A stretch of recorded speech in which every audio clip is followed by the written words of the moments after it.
Et bonjour, je m'appelle Lucie Brunelière. Je suis autrice et illustratrice de livres jeunesse et j'expose tout le mois de janvier dans les médiathèques du CCA. Je ferai également un atelier à la médiathèque de Concarneau samedi matin avec une possibilité de dédicacer mes livres en fin d'atelier, en fin de matinée. Ouais, c'est une vieille expression que j'avais utilisée, le feu de plein les doigts, mais effectivement, j'ai aimé le dessin depuis que je suis toute petite, particulièrement plus que les autres enfants encore. Tous les enfants aiment dessiner, mais moi j'aimais particulièrement ça. Et ça ne m'a jamais quittée, comme beaucoup d'illustrateurs. J'ai pas arrêté le dessin quand je suis rentrée au collège. Donc ça m'a accompagnée toute mon enfance. Et puis ensuite, j'ai orienté mes études dans ce sens-là, parce que j'ai fait d'abord un lycée appliqué. À l'époque c'était à Angoulême. Et puis après mon bac, je suis allée en BTS communication visuelle, donc ça c'était à l'école Estienne à Paris.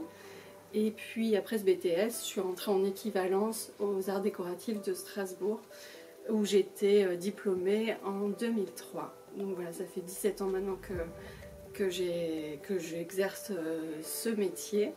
Donc au début je faisais principalement de l'illustration, et depuis quelques années je me suis mis un petit peu à l'écriture.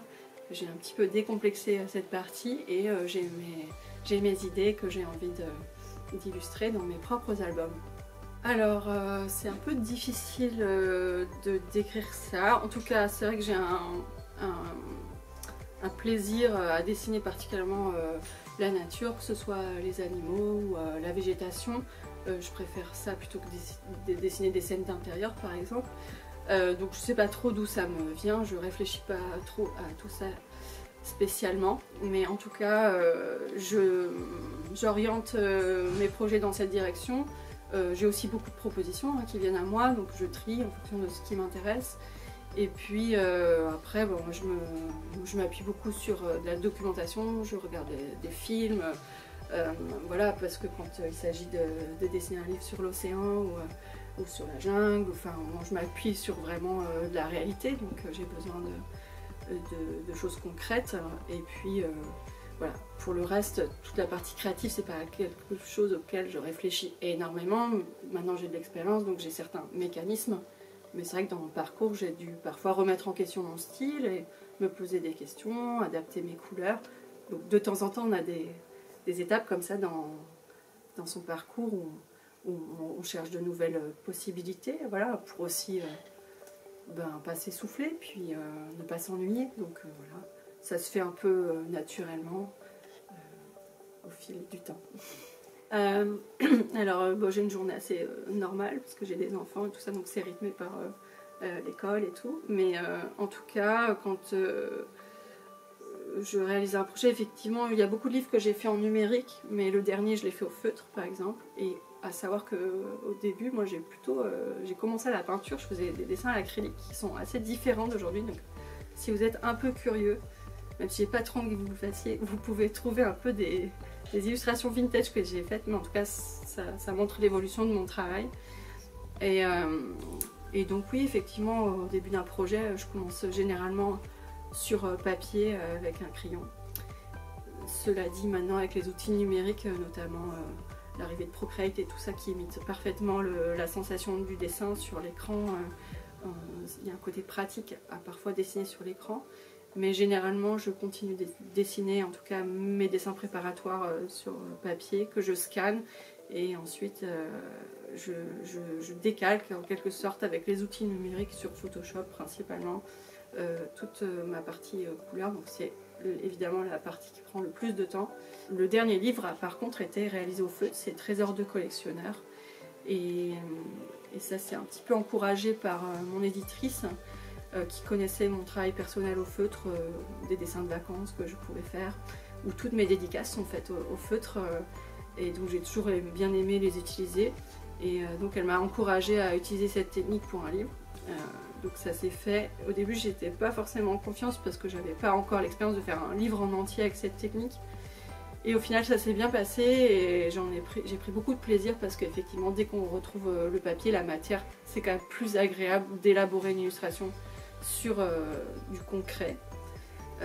Et quand je suis sur une tablette numérique, le plaisir n'est pas le même, mais par contre on a le plaisir du résultat, des possibilités numériques, etc. Donc on y retrouve aussi des avantages et des inconvénients dans les deux techniques. Il n'y en a pas une que je vais valoriser plus que l'autre, mais le plaisir est différent.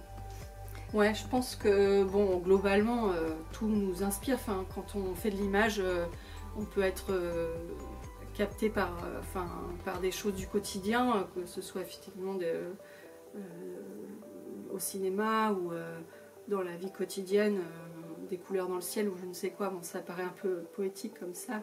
Moi, je pense qu'on est constamment nourri, mais en fait, dès que moi, je rencontre surtout de l'image, que ce soit dans la rue ou dans les livres, évidemment, puisque j'en regarde beaucoup, je suis absorbée par ça. Et effectivement, je regarde beaucoup le travail des autres illustrateurs. C'est quelque chose qui me nourrit. Voilà, on se décomplexe par rapport à ça aussi, parce que la création est un continuel renouvellement. Voilà, on puise dans ce qui existe. Après, il faut aussi s'en méfier, c'est-à-dire qu'il ne faut pas être trop influencé par le travail des autres et savoir prendre une certaine distance. Donc c'est quelque chose qu'on apprend à faire au fur et à mesure du temps. Mais oui, l'image est constamment autour de moi et surtout l'image de l'album illustré, quoi. J'en suis friande. Alors, pour être honnête, vraiment, ce qui me nourrit, c'est vraiment d'être à ma table de dessin et de dessiner. Ceci dit, d'aller à la rencontre des enfants dans le milieu scolaire, déjà c'est une respiration pour moi. Ça me sort de mon quotidien, ça me sort de mon atelier. Et puis forcément, il y a des échanges assez mignons avec les enfants. Puis j'aime bien leur transmettre un peu des choses de mon métier, qu'ils se rendent compte qu'il y a des humains derrière les livres. Donc je trouve que ce sont toujours des échanges intéressants. Et je me rends compte que c'est riche pour eux, que c'est...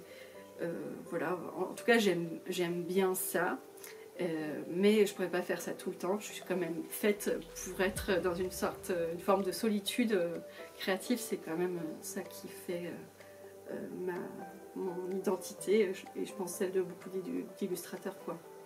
Eh oui, alors l'anecdote, c'est que c'est la première fois que je fais une affiche.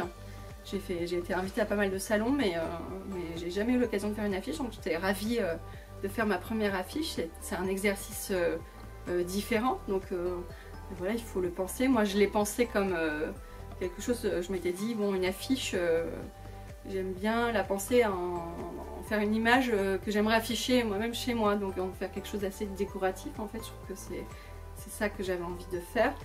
Et puis en même temps, je voulais que ça reflète l'esprit des expositions. Donc que ce soit une sorte de mix entre des albums emblématiques que j'ai fait ces dernières années, donc trésors de collectionneurs, d'où l'idée un petit peu des objets précieux, mais en même temps l'idée de la nature avec la grande plongée, le livre de la jungle très jungle, avec ce petit personnage qui me représente, mais en même temps c'est aussi un peu le personnage de mon tour du monde imaginaire, qui est un peu moi, mais dans un monde illustré, enfin plus ou moins. Donc je voulais un peu rassembler ces albums forts dans une image. Ensuite, au niveau des couleurs, ce qui s'est passé, souvent moi quand je fais des images, je teste pas mal de gammes de couleurs, j'essaie de restreindre ma gamme. Donc je fais plusieurs essais. Cette affiche a connu différentes chromies, on va dire, et différentes gammes chromatiques avant que j'arrive à celle-ci qui me plaisait bien. Donc c'est suite à une succession de tests où je suis arrivée à cette gamme de couleurs que je trouvais fraîche et tout à fait. En fait, c'est vrai que principalement j'illustre des livres pour enfants, mais il m'est arrivé de collaborer avec des marques de vêtements. Donc, ce que je porte ici, là, c'est un foulard dont j'ai fait les illustrations. J'ai déjà illustré des puzzles en bois, un cerf-volant, ou des jeux de cartes. Après, j'ai déjà fait des illustrations de cartes touristiques avec des monuments. J'ai fait ça l'année dernière. Parfois, oui, effectivement, mon quotidien, les petites parenthèses au niveau du livre. Et j'aime beaucoup ça parce que, en général, ce sont des illustrations qui me prennent quand même moins de temps parce qu'un livre, c'est un travail de longue haleine.